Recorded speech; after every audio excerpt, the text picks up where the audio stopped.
So Resident Evil 4 is supposed to be getting a remake for the Oculus Quest 2, which is supposed to be appearing sometime on, Oculus later this year, sometime between probably Q3 or Q4 of 2021. And there are a lot of people who are excited about this, considering the fact that Resident Evil 4 is a classic that was made about 16 years ago. It came out on GameCube. It was super popular on the GameCube.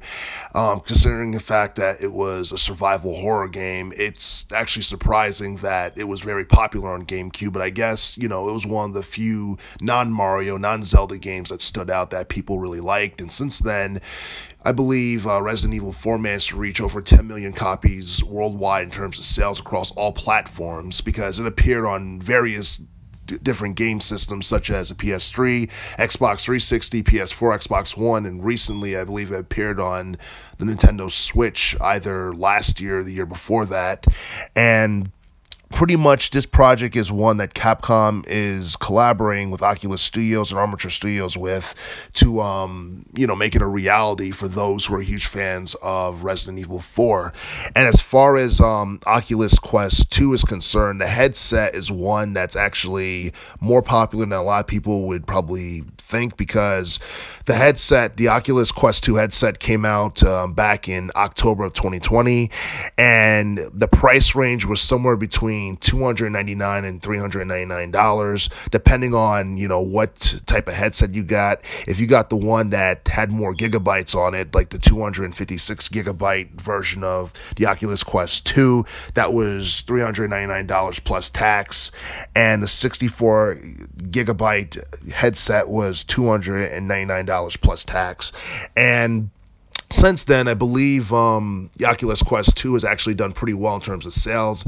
It reached somewhere around the ballpark of 2 and 3 million in terms of sales, and that's pretty impressive considering the fact that the Oculus Quest 2 has not even been out for a full year yet. It took the PlayStation VR about at least 4 years for it to reach 5 million in terms of copies sold. And honestly, virtual reality, even though it's popular, it's not as popular as a lot of people think it should be.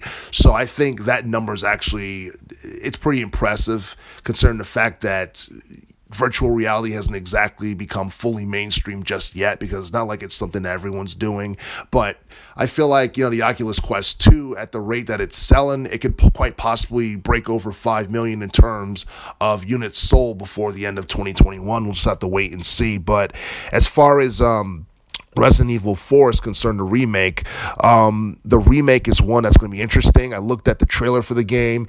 It was pretty cool. It's played from a first-person perspective, obviously, and just like, shooting, zombies and monsters with weapons and all that stuff, it kind of reminded me of House of the Dead from the 90s, which was an arcade shooter, it was actually pretty fun back in the day. It kind of reminded me of that, but different. So it's a pretty cool experience. And as far as like additional features and all that stuff is concerned, I'm still waiting to learn more about all that stuff. I know you can use weapons and do all that stuff that you can do in the original game. And also, it has been said that the cutscenes and all that stuff in the game will still be there. And I think this game is one that has the potential to be one of the one of the best, survival horror VR games of 2021, because honestly, I don't know of too many survival horror VRs over the past couple of years that has garnered as much attention as Resident Evil 4 Remake has, and we still have yet to learn more details about it. So hopefully we'll learn more details about that before its official release date from Capcom.